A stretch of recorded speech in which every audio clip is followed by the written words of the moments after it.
Hey everybody, it's 2:01 here in North Carolina. Good afternoon and good morning to the folks on the left coast. Let's get started. This is our monthly customer training webinar, but as we put it together, we realized it would be great for everyone out there.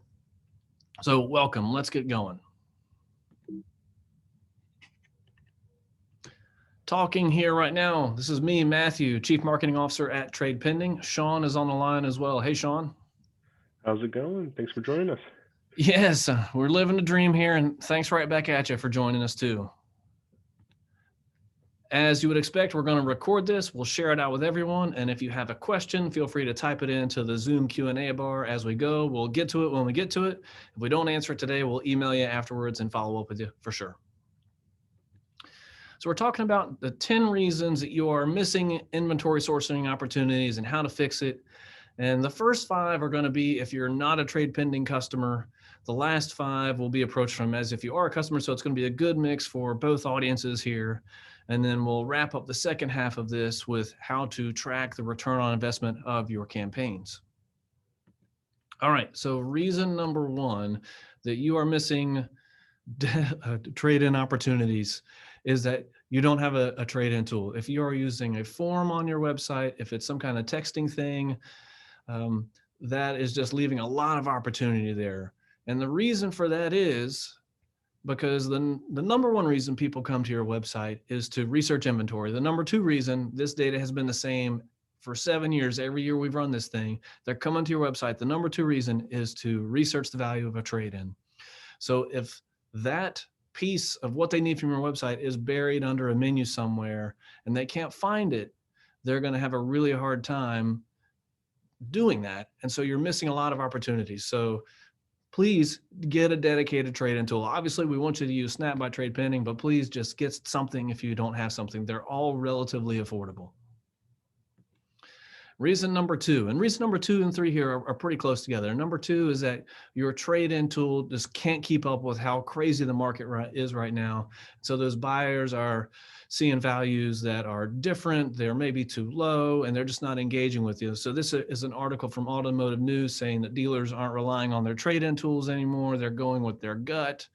A lot of times you'll see this message pop up. We're not even going to give you a value. So you've spent 5 minutes answering questions and now you get to this. And as a consumer, that's probably a pretty frustrating experience. We've seen dealers putting up notifications saying that like, hey, economic conditions are wild. We can't give you a value, right? So how do you fix this? So you want to get, there's 2 things. 1, get a trade-in tool that adjusts values daily so it can keep pace with the market and gives you some control over those values. And 2, pester your provider and say like, guys, please fix this. We have to be able to adjust to the market. Reason number 3, Carvana, Max, Vrooms, values, whatever you want to call them, they're really aggressive right now. So buyers are seeing the values on their site. They're looking at your site, other sites, and those guys, the big guys, want the deep pockets are winning. So people are just not even showing up. They're not returning calls. And so what we did here is we ran through 3 trade-in tools. This is Carvana. We did the same vehicle, the same mileage. This is a 2020 Jeep Wrangler Unlimited Sport S utility with 11,000 miles on it. Carvana comes back at 32.8. The next one here, look familiar to some folks, comes back at 27 to 29.6. And so if you're a consumer, why are you going to call that back? Why are you even going to like bother with that if you can go get 5K more? And so then we ran it through one of our customers here locally in North Carolina, and that value for that same vehicle, same mileage is coming back at 33.6 to 39. And there's 2 reasons this is happening. 1 is that those values in Snap are adjusting daily. And 2, we give our customers the ability to control those ranges so that if they are in a very competitive market, they can change it. And so Sean, I know usually we try to coach against changing the values because we do adjust to the market on a daily basis. How does someone go about changing those values? So as of right now, you can either contact your regional sales manager or you can email support@tradepending.com and we'll get you in contact with somebody to help you out with those. Generally, you're going to be adjusting your reconditioning costs and making them fit to what your dealership actually is. That way you can have the most accurate values possible. Got it. Thank you. So if you're not looking at a tool that can adjust daily, then you're essentially having to change your marketing approach. This is how you fix it, right? You're saying we will give you X amount over what the trade-in tool says. So you're essentially marketing your way around a bad number.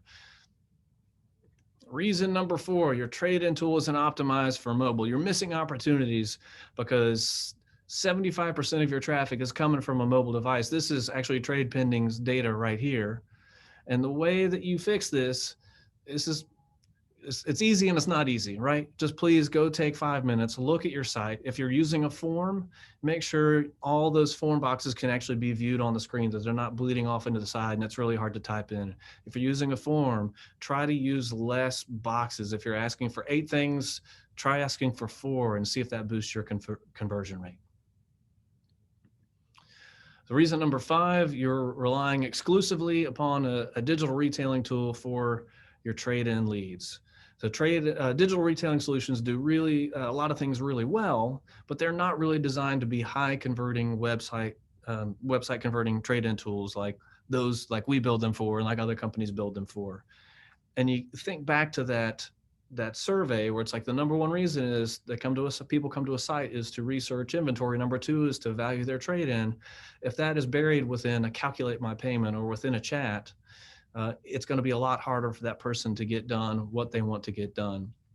And a quick quote here from Amir, Director of Dealer Development at Unstoppable. Like, yep, hey, these solutions do things really well, but trust the experts, the people who build trade-in tools for a living to get the job done. They made the switch from just using a DR tool to a dedicated trade-in tool. They went from 8 leads a month to 115. Like, it's really important to think like that, to do that. So again, the message is, please just get a dedicated trade-in tool. We want you to use us, but please just get one. All right, so that's 1 through 5, where it's more framed around if you are not a trade pending customer. So if you are a trade pending customer, a lot of times we see people missing inventory sourcing opportunities because they're removing the trade-in widget from one of the 4 key spots. And I think one of the reasons is like, hey, maybe the SRP or the VDP is too cluttered. So Sean, what do you guys typically hear and support when people are asking to remove these, and how do you try to approach it and coach through this? So yeah, generally it does come down to the clutter piece. However, our tool is designed to essentially blend in with your entire theme of your website. That way you can promote organic conversions rather than just like pop-ups and blasting in your face saying, hey, click here, or saying, hey, you want to value your trade, it's here, and people do it. And we recommend not removing it because you can see from this chart here, the VDP and SRP are generally the heavy hitters. Obviously, having a dedicated landing page, which we can create custom ones for you as well, if you had a certain campaign you're trying to do. But you never want to remove it from a certain location because you're going to remove whatever percentage is there. So if you take it off your SRP, you're going to immediately lose 20% of your leads. That's right. So if you're having to coach through this, like, yeah, that's fine. We can remove that, but you're about to cut 20% of your lead volume. And if you're closing 10% or 15% of those, that now means you are actually selling less cars on your lot. Are you going to replace those? What are you doing to, and so usually once we talk through that, it's less of an issue. And so how do you make sure you're addressing this? So make sure you're on the big 4 spots: homepage, VDP, SRP, landing page. And also there's other spots that we can put it in. It's typically a great idea to put it as many places as you can, right? So we've seen some interesting results, very positive results, with putting it in the call to action stack of value my trade or sell us your car on the SRP and VDP in that stack there. Put it in as many menu drop downs as you can. Use new finance, whatever it may be. And as Sean mentioned, you can have custom landing pages. So if you are running specific campaigns and you want to point it to a new landing page or one that has different messaging because of that campaign you're running, we can support you and do that too. Just contact support and they'll help you out. So reason number 7, you're missing opportunities, is you're not using all the free stuff available to you. I think we preach this on almost every webinar. Use Google My Business. Go in and create a free product. Sean, talk us through this. This is pretty simple. Google sometimes has some restrictions, but we do have workarounds with it as well. But we do have on our knowledge base article, which is linked right there. It'll do a simple walkthrough on how to add into Google My Business. And that way, when somebody Googles you, it's going to pop up like a product, They say, "What's my car worth?" And they can click it right from there. It'll take them to your landing page on your website, and they can submit a lead from there and get their value. Right? This is free. And whenever we look at a dealer that's using this and using it well, we're seeing anywhere from 5 to 15% of their overall lead volume coming from this. Reason number 8, you're missing opportunities, is that you don't have content or enough content that is speaking specifically to trade in and sell. Certainly, there's a lot more of our customers doing this today. What we're preaching here, though, is that there's this knowledge base article down there we have linked. Every month, we are putting out free banners that you can use across social media for free ads or paid ads. So just ramp up that messaging and language if you haven't yet. Reason number 9 comes down to your talk tracks. And we're saying slow your roll, Romeo, because like you don't show up on a first date and expect to go for the big smooch, which is what happens a lot of times. And there's a lot of reasons. It can be training. It can just be that teams are overwhelmed with a lot of volume right now. So instead of saying, when can you bring it in, you're coaching and you're changing that talk track to say, oh my gosh, I love the Camry. My mom drove a Camry. I spent a lot of time in a Camry. How do you like yours? So you go from a very tactical conversation to a consultative conversation, and guaranteed that is going to result in a lot more inventory sourcing opportunities. It only takes a couple extra seconds to flip the script on that. The reason number 9, you are spending your money in the wrong spots. And there's this famous quote, I'm wasting half my money, I just don't know which half. And the way that you solve this is you track your return on investment, which is our segue into the next half of this webinar. But before we get to that, one more thing. We have a bonus reason. If you haven't yet, go refresh the language on your website. So a lot of times you'll see things like value your trade, what's my car worth? That's what we tend to put on a lot of our customers' things, or they put on theirs. But please go in and ramp up that language. Sell us your car, we'll buy your car, sell trade. And we've actually seen a lot of really interesting results, really positive results from people who are changing the language to say 10-second trade value. And the reason that we believe that that's resonating is because a lot of customers are very accustomed to answering 50 questions and it taking minutes, and then maybe even getting to the end of the process and not getting a value. So they think that if I got to value my trade in, that's going to be a long process. But 10 seconds, like bam, bam, bam, I'm done. So that's a great flip on the messaging there, which we're seeing really positive results on as well. All right, so let's talk about tracking return on investment here. And we're going to start in maybe a little bit or a little unexpected place here. And that place is create a Google sheet to stay organized. And we'll explain what this actually means. So we've got a template to start with. You can go in there and take a look at that thing. And here it is. Right. There's a lot of different ways to do this. This is how we just manage things simply here on our side. And what we're doing here is we're using Google's URL builder, and we're just keeping track of it. So every campaign, if we add another campaign, we'd roll it down here. We're putting our name, source medium. If we're doing any type of search engine marketing, cost per click, we're putting that term in there. And then we're just copying that URL that we've created in there. And so here's how it works. Ta-da-da. I put in my URL for my campaign. That's my landing page, the source, the medium, the campaign name, and it spits out this big clunky URL at the end. If you want, you can convert it to a little shorty right there. I copy it and I come over here and I paste it in. Oh, look at that. You guys are attending a webinar that's copy and pasting. I cannot think of anything more riveting and exciting than that. All right, so there you go. You got your spreadsheet. And you're using Google's URL builder to track it. And there's more support from Google on how to actually do that and how to think about it. But it's really, really important that you stay consistent with it. So if it's capital F versus lowercase f versus Facebook versus Facebook.com, if you change it, it's going to show up differently in your reporting and it breaks everything, right? As long as you keep things consistent, your data is going to stay nice and tidy and clean. And there's a great link here for 14 common mistakes when building these out. I've at least made half of them, right? But you live, you learn, you move on. As long as you got the basics down, you're going to be okay. So then fantastic. I've made a spreadsheet. I built these things. What the heck do I do with that? Well, we make it available for you within the app. the trade pending dealer dashboard and in your CRM. And so, Sean, just how do people see this?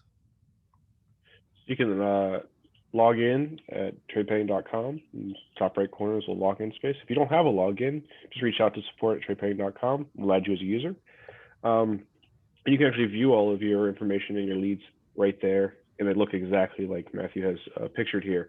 You can also work with your CRM to make sure that you get all this information to come through with UTM tagging and all that. I don't know how they'll set it up exactly on their end, but you can work with them and our support team to make sure it's set up correctly. And what's great about being able to see it here and pass that data into the CRM is it's actually attaching it to the person, to their contact information, so you can see ROI on an individual basis, which you cannot see in Google Analytics. But that being said, this data does get passed into Google Analytics, and you can see it here. It's under the acquisition section within Google Analytics. And here's an example.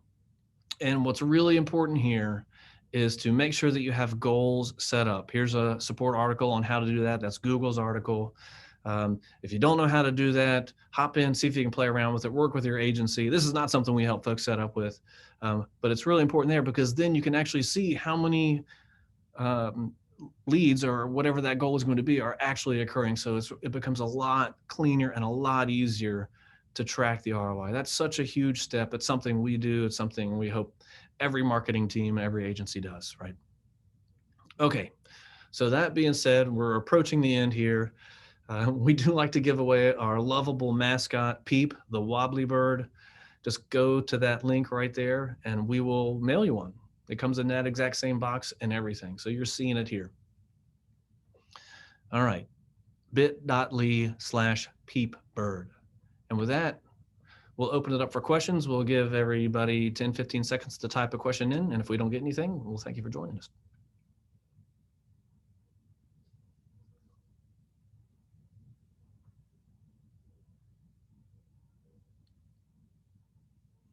All right, looks like we have a question coming in here.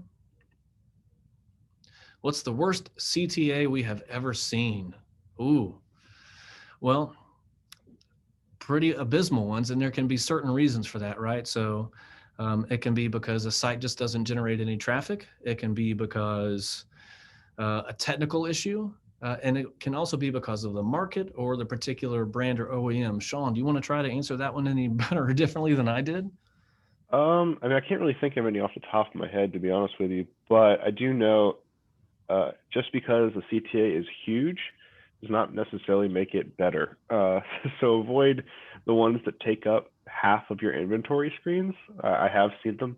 They'll sit at the top of the SRP, and you have to scroll down quite a bit before you even see the vehicles. That's probably kind of the worst CTAs I've seen, especially if they don't work. Those are always a hassle if the CTA does not function. Yeah, and that's a good point. I think I was answering that question a little differently than you were, and maybe we're both right. So I was thinking of conversion rates, and those can be really, really inflated. If not inflated, but can be a lot higher if you're running email marketing campaigns, paid campaigns to a specific landing page. That'll boost it up as opposed to just having organic traffic come into your site versus a paid campaign. All right, we got another one coming in here. All right, so do we do any coaching or any auditing? Sean, why don't you take that one? Well, we definitely do audits. Our support team, QAs, every single site behind the scenes, at least once a quarter. We have a bunch of automated systems that will pick up on conversion rates that they drop. We'll QA your site. A lot of this happens behind the scenes without you even realizing it. And we keep things clean and fresh for you. And if we have problems, we'll reach out to your website provider and we'll work with you to make sure everything's working tip top. Absolutely. And you should also, if you're a customer, you have an account executive assigned to you. If you don't know who that is, email myself, email support. We can point you to the right person. And they're typically the ones who are doing the trainings and doing a lot of the coachings as well, too. All right, with that, it looks like we are done with our Q&A. Thanks, everybody, for joining us today. Until next month. And there's our email addresses. Thanks, everybody.